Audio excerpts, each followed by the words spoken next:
मेरा बाप माँ कितना कलप कलप हमको पढ़ा रहा है। जब वो कल वीडियो बन भी जाएगा अपने साथ में, अगर वो एसपी बन भी जाएगा तो सबसे पहले क्या करेगा, उस समाज को लूटेगा। क्योंकि वो अपने बाल बच्चा, अपने माँ बाप को बर्बाद होते हुए देखा है, अपने पढ़ाई में अपने परिवार को बर्बाद होते हुए देखा है। सबसे पहले उसका सपने का रहता है, सामाजिक न्याय में रहता है। सबसे पहले उसका सपना रहता है कि अपने पढ़ाई में हुए खर्च को कैसे ज्यादा से ज्यादा 10 गुना पहले कमाई कर ले। एक तो ये विषय है। दूसरा विषय, जब वो एसपी बन भी जाता है तो उसको अगर हजारीबाग में पोस्टिंग है और उसको अगर अपना गृह क्षेत्र अगर रांची आना है तो झारखंड सरकार बोलता है 1 करोड़ रुपया करप्शन लगेगा, पैसा मैंने घूस। अगर उसको हजारीबाग से अगर उसको रांची आना है तो 1 करोड़ रुपया उसको ट्रांसफर के लिए पोस्ट चाहिए। तो पढ़ने में 1 करोड़ रुपया और अभी ट्रांसफर पोस्टिंग के लिए 1 करोड़ रुपया। तो जो 2 करोड़ रुपया दे करके कोई एसपी आपका जिला का बनेगा, वो आपके साथ न्याय करेगा और किससे उतारेगा? जब सरकारें पैसा ले लिया उसको ट्रांसफर पोस्टिंग में, तो कहां जाएगा कंप्लेन करने? लेकिन अगर इमेजिन करिए, अमेरिका की बात हम कर रहे थे, अगर उसी तर्ज पर अगर आपके बाल बच्चा को अगर फ्री में पढ़ा के कल जब हम एसपी बना देंगे और अगर उसको महीना का 2 लाख तनख्वाह भी हम देंगे और उसको पढ़ने में 1 रुपया खर्चा नहीं लगा, मिथिलेश जी, आपको हिम्मत होगा पूरा घूस मांगने का? क्यों घूस मांगिएगा? बताइए, क्यों घूस चाहिए? अगर आप घूस मांगते पकड़े जाइएगा तो कान पकड़ के नहीं हटाएंगे आपको। चलिए हटिए, आप उस लायक नहीं है। तो आपको जब फ्री में पढ़ा के जब एसपी बना दिए, आप 2 लाख तनख्वाह भी दे रहे हैं आपको, तो फिर आपकी घूस क्यों मांग रहे हैं? क्या 10 किलो चावल के लिए भीख मांगने जाइएगा कहीं? जब अगर आपका बेटा एसपी बन जाएगा, दरोगा बन जाएगा, बीडीओ सीओ और प्रोफेसर बन जाएगा, जब वैज्ञानिक बन जाएगा, जब महीना का 1.5 से 2 लाख रुपया कमाने लगेगा, आप 10 किलो के लिए भीख मांगने जाइएगा? आप खिचड़ी स्कूल में बच्चा को भेजिएगा पढ़ने? ये सरकार कितना मूर्ख बना रहा है कि आपका जमीन को बेच के, आपका 1 एकड़ जमीन बेच के 10 किलो चावल दे दिया और हम लोगों को बेचवा रहा। देश को आज जितना सरकारी संस्था है सबको निजीकरण करते जा रहा है। हमारा देश बिक रहा है। 5% पूंजीपति सामंतवादियों के हाथों में, अडानी अंबानी और रिलायंस और टाटा के हाथों में देश को बेचा जा रहा है और हमको फ्री में खिचड़ी और चावल खिला कर बधुआ आवास और प्रधानमंत्री आवास और गली नली का गढ़वाल मुलझा करके और हमको जिंदाबाद के नोल लगा रहा है। ना भैया कल खेत रहेगा, ना 10 में चावल रहेगा। अगर आज नहीं संभालिएगा, देश अगर नहीं बचा, ये संविधान बदलने की बात हो रहा है, देश को बर्बाद करने की बात हो रहा है। ये राजतंत्र जिस तंत्र में, जिस हिंदू राष्ट्र की आज जो बात करता है, दलितों को, आदिवासियों को, बैकवर्डों को, गरीब सवर्णों को पढ़ने का अधिकार नहीं था, पढ़ने लिखने का अधिकार नहीं था, धन जमा करने का अधिकार नहीं था, वोट देने का अधिकार नहीं था, चुनाव लड़ने का अधिकार नहीं था, और फिर उसी दलदल में हम लोग को धकेलने का साजिश हो रहा है। और आज हम लोग को संविधान बोलता है संविधान खराब है। संविधान खराब नहीं, उसका नियत खराब है। संविधान तो बहुत बढ़िया है। संविधान तो सबको अधिकार दिया बढ़ने का, सबको अधिकार दिया पढ़ लिख के कुछ बनने का, लेकिन ये बेईमान नेता लोग का नियत खराब है और हमको बोलता है संविधान बदलने की बात करता है। हमको संविधान को बचाना है, देश को बचाना है, इस आने वाले पीढ़ियों को बचाना है। और नहीं तो फिर वही बात होगा कि महिलाओं को पढ़ने का अधिकार नहीं रहेगा, दलितों को पढ़ने का अधिकार नहीं रहेगा, यहाँ का मूल निवासियों को पढ़ने का अधिकार नहीं रहेगा, वोट देने का अधिकार नहीं रहेगा, तो फिर वही जानवर का जिंदगी जीने पर मजबूर हो जाएंगे। इसीलिए जो पढ़ेगा वही बढ़ेगा।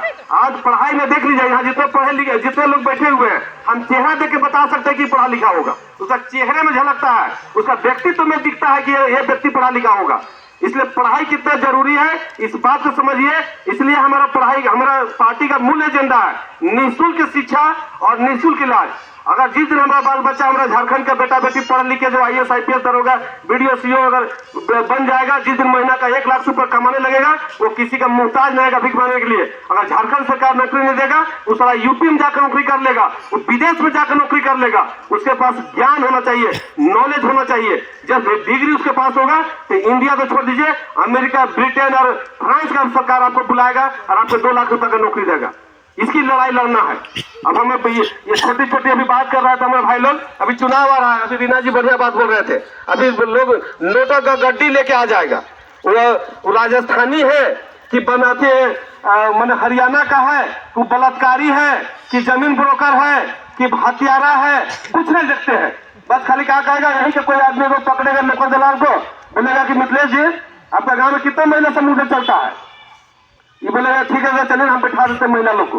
अभी बेचारी लोग को अभी बेरोजगारी का दौर चल रहा है, पैसा का अभाव है, रोजगार नहीं है, ये लोगों को पैसा का दिक्कत है। और जानबूझ के साजिश के तहत हमको गरीब बना कर रखा गया ताकि चुनाव आएगा, नोटों में गड्डी आएगा, पूछेंगे दीदी कितना तो महिला समिति चुन लो, अच्छा बताओ ठीक है। देखिए हमारा गाँव में तो 6 गो महिला समिति 5 गो तक आदमी बढ़ाइएगा बोल देंगे ताकि पैसा ज्यादा मिलेगा।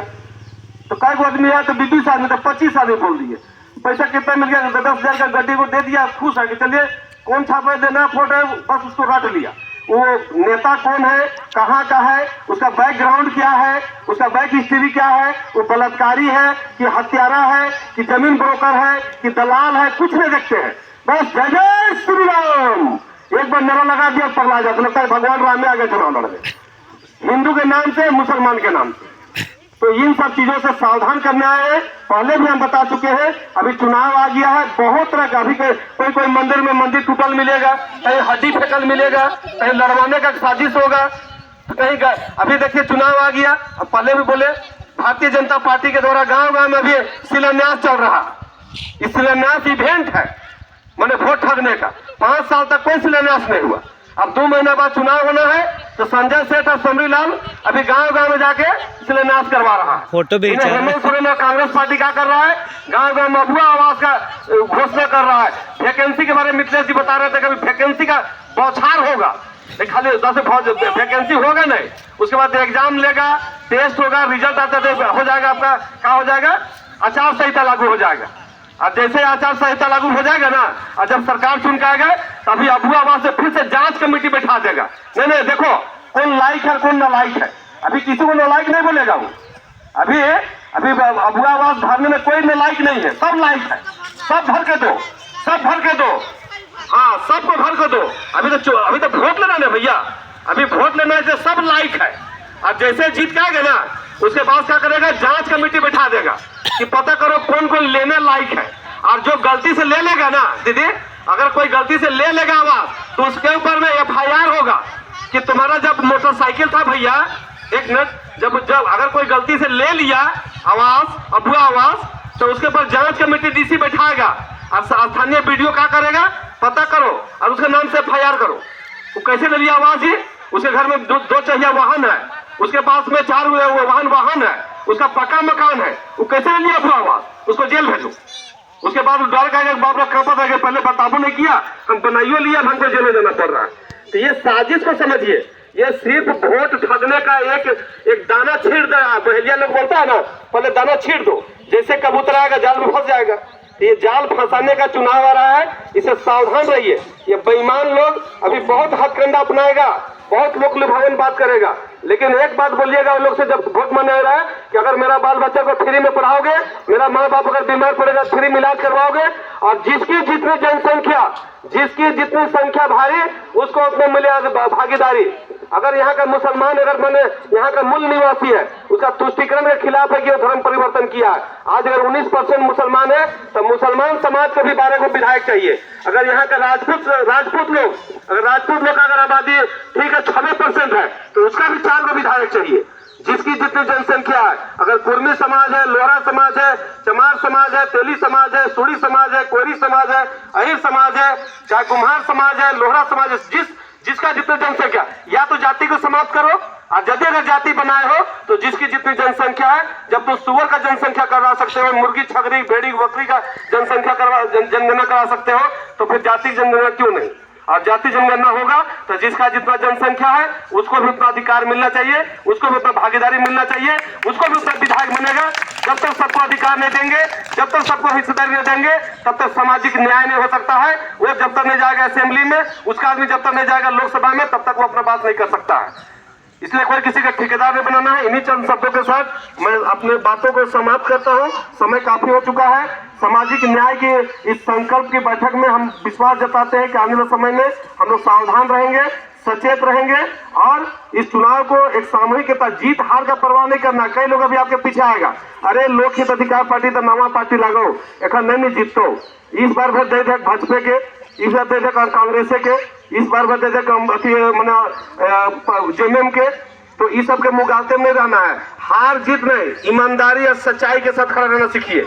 कौन जीत रहा है कौन हार रहा है, इतना दिन तक तो जीतते रहा है। आज 40 साल से भारतीय जनता पार्टी का विधायक और सांसद हम लोग इसी कांके का धरती से जिता मिल रहे हैं, लेकिन आज भी किसी को थाना में न्याय नहीं मिलता है, आज भी किसी को सीओ के ऑफिस में न्याय नहीं मिलता है, आज भी किसी का बेटा बेटी का बढ़िया स्कूल में पढ़ने के लिए एडमिशन नहीं मिलता है, आज भी किसी का माँ बाप बीमार पड़ता है तो फ्री में इलाज नहीं होता है। तो किस हार और जीत का फिर हम पड़े हुए हैं। हम न्याय के साथ खड़ा रहेंगे, भले अकेले ही क्यों ना रहे, भले हमको 100 बार हारना क्यों ना पड़े, लेकिन हम न्याय की लड़ाई लड़ेंगे।